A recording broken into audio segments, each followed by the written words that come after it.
সমস্ত শক্তিৰ আকৰ ভগৱন্তৰ সেই কৌস্তুভমণি উদিত সূৰ্যৰ দৰে তেওঁ কণ্ঠত প্ৰকাশমান হৈ আছে আৰু ইয়াত কৰ্ণত মকৰাৰ দৰে কুণ্ডল আছে তাত জলমলে ইয়াত পোহৰ পৰা কাৰণে ইয়াত ভগৱন্তৰ এই গন্ধস্থলটো বগা দেখি বা ভগৱন্তৰ কৰ্ণত মকৰ কুণ্ডল আছে ইয়াত ডিঙিৰ বুকুত সোঁফালে শ্ৰীবৎস পাণ্টি আছে বাওঁফালে লক্ষ্মীৰ বিদ্যুতৰ ছটা আছে গতিকে এই বিদ্যুতৰ লক্ষ্মীৰ যিটো বিদ্যুতৰ ছটা বাওঁফালে আছে শ্ৰীবৎস পাণ্টি ইয়াত সোঁফালে আছে ভকতৰ পদচিহ্ন ভিগুৰ পদচিহ্ন তেওঁ লৈ আছে মাথে মণিময় কি মনোৰম গতিকে ভগৱন্তৰ শিৰত সোণৰ মুকুট আছে তাত চূড়ামণি জোতাজোঁট হৈ আছে সোণৰ পদ্মমালা আছে এই গোটেই কথাবোৰ আমি ধ্যানত ভগৱন্তক বহোঁতে হৃদয়ত সেই ৰূপটো আপুনি চিন্তন কৰিব লাগিব অমূল্য ৰতন গলে হাৰ ইয়াত গজমুকুটাৰ হাৰ আছে গজমুকুটাৰ হাৰটো আকৌ এনেকুৱা এটা বস্তু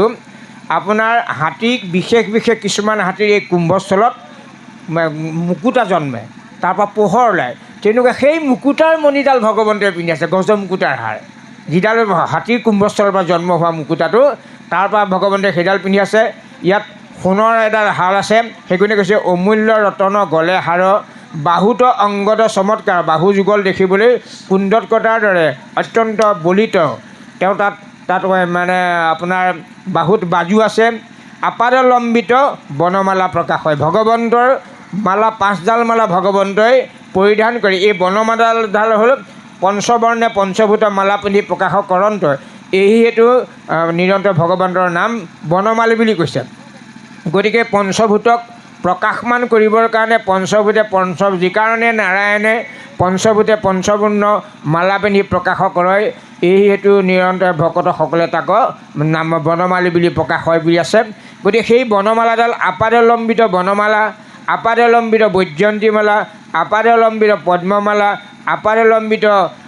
কদম্বৰ মালা আৰু আপাদলম্বিত তুলসীৰ মালা এই পঞ্চমালা ভগৱন্তই তেওঁ ডিঙিত পৰিধান কৰি থাকে সেইকাৰণে কৈছে যে অমূল্য ৰতন গলে হাৰ বাহুত অংগৰ চমৎকাৰ আপাদ পৰ্যন্ত বনমালা প্ৰকাশ হয় কটিততে জলে পিতবাস এই কটিত কঁকালত ভগৱন্তৰ পিতৰ যিটো পচুৱাৰখন আছে তাত পঞ্চৰত্নৰ মেখলা আছে সেই মেখলাত সুন্দৰভাৱে সোণৰ কিংকিনি আছে এনেধৰণে প্ৰকাশমান হৈ আছে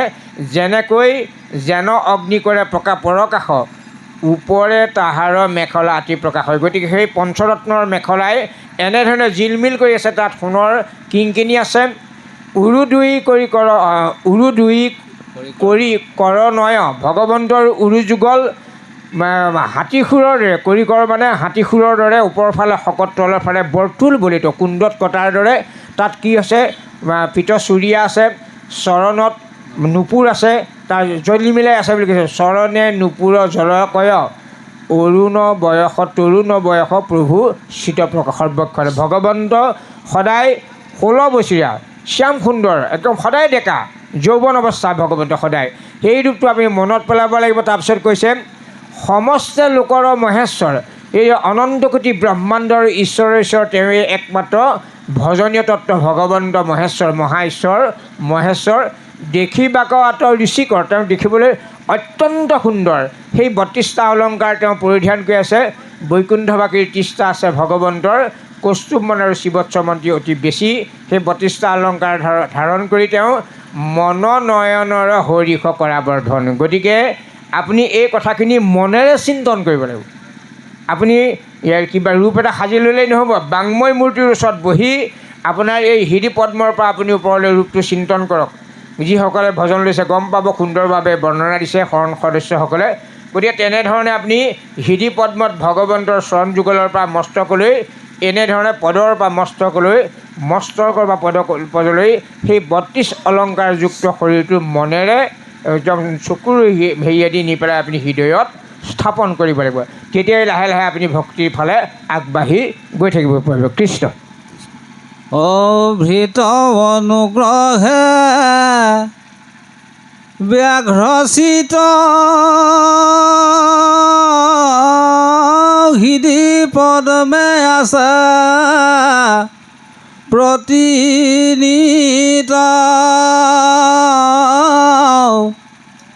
সেন ঈশ্বৰক চিন্তিবে কহৰ বক্ষণে খনু বহি সুতি থাকা হৰি ক্ষণো বেঢ়াৱন্ত লীলা কৰি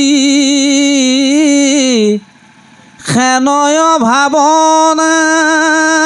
কৰিবে কোৱাবে মনে সমস্ত চিন্তিয়া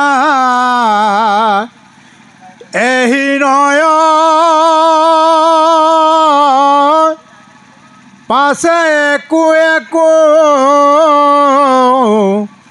অংগচয় চিন্তিবে হৃদিত কৰিয়া মন নিচল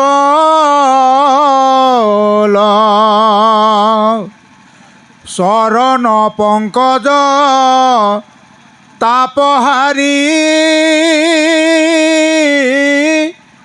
শুভে তাত চিহ্ন শাৰী শাৰী ধ্বজ বজ্ৰয়ংকুশ জব আৰু কমল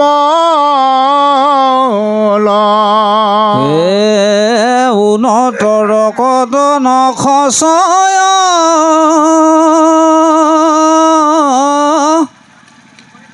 তাৰ কান্তি লাগি প্ৰকাশয় হৃদয়ত যত আছে ঘোৰ অন্ধকাৰ জাত জন্মিলন্ত তীৰ্থেশ্বৰী অপাছে তাংক হৰে শিৰে ধৰি অলভিলন্ত সুখ নাহি কয়তাৰ পাদ জংঘা দুই লক্ষ্মী কৰে ধৰি মৰ্দন কৰন্ত অল্প কৰি উৰুত তুলিয়া জগত জননী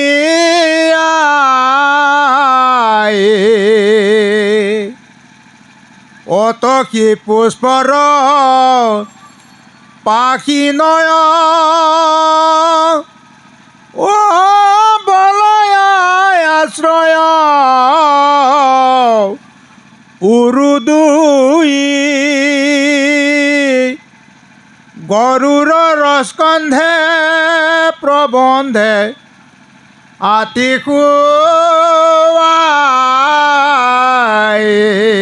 কৃষ্ণ ভগৱন্তৰ সি কৈছে ভিত্ৰ অনুগ্ৰহ ব্যগ্ৰচিত ভগৱন্তৰ আমি যেতিয়া ভিতৰ দাসৰ দাস হ'ম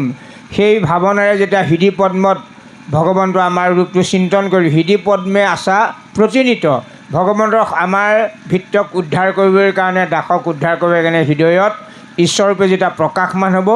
হেন ঈশ্বৰক চিন্তিবেক সৰ্বক্ষণ এই ৰূপটো দিয়া অনুসৰি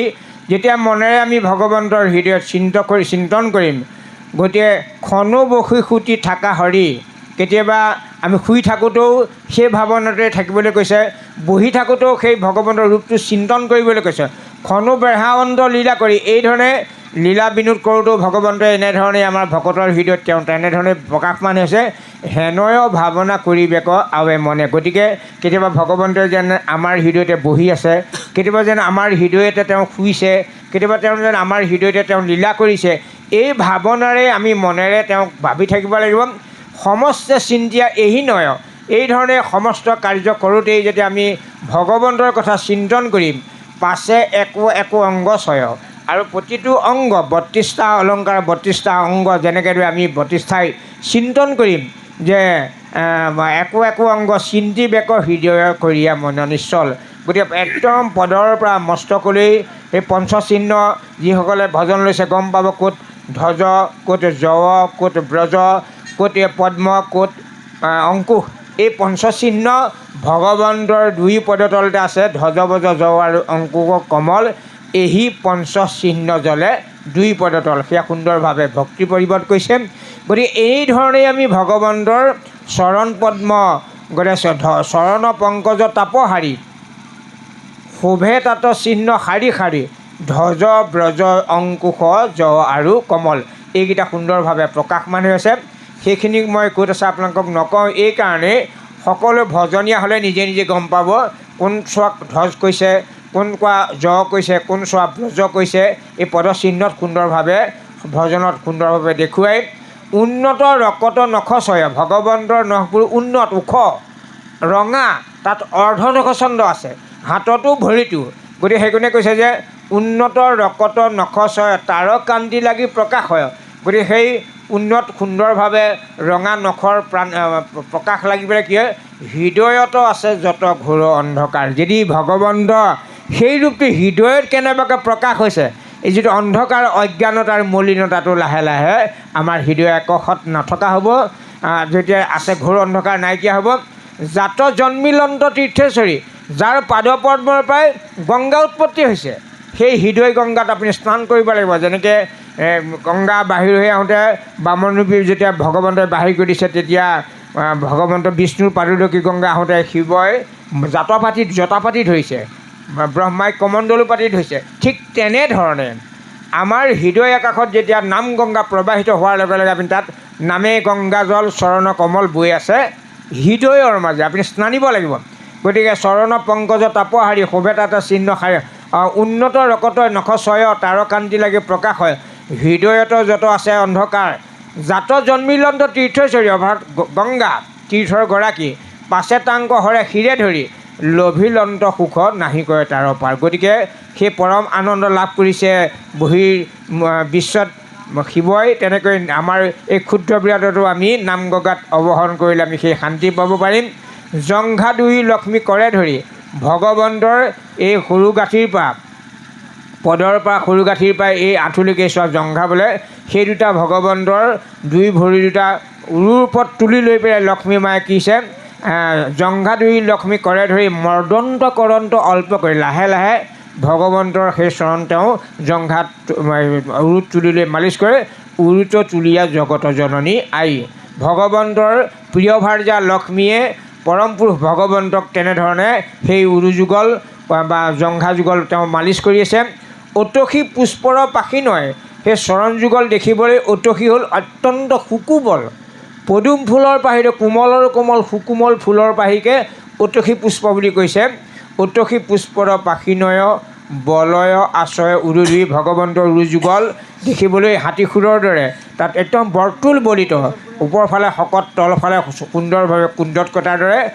গৰুৰ স্কন্ধে সবে তাতে আতি সুহায়। গতিকে ভগৱন্তৰ প্ৰিয় বাহন গৰুৰ স্কন্ধত সেই উৰু যুগলকে স্থাপন কৰি ভগৱন্তই যেনেকৈ তেওঁ মানে সৃষ্টি বিনোদ লীলা কৰি তেওঁ ঘূৰি ফুৰে, সেই উৰু যুগলৈকে লক্ষ্মীয়ে কেনেকৈ মৰ্দন কৰে ইয়াত সুন্দৰভাৱে বৰ্ণনা কৰিছে। ইয়াৰ পাছত ভগৱন্তৰ কেনেধৰণে আপাদলম্বিত পীতবস্ত্ৰ আছে, তাত কেনেধৰণৰ সোণৰ মেখলা আছে, পঞ্চকোটিত সুবৰ্ণৰ মেখলা আছে, তাত কেনেকৈ সোণৰ কিংকিনি আছে, পাছৰ পদত বৰ্ণিত হৈছে। কৃষ্ণ কৃষ্ণ অলম্ভি আয়াচয় পীতাম্বৰ ওপৰে মেখলা সুবৰ্ণৰ সেন কটিততে চিন্তিবে কৈশ্বৰ ভুৱন আশ্ৰয় উদৰত নাভি হ্ৰদ দেখি ভাল মত জাত জন্মি আছে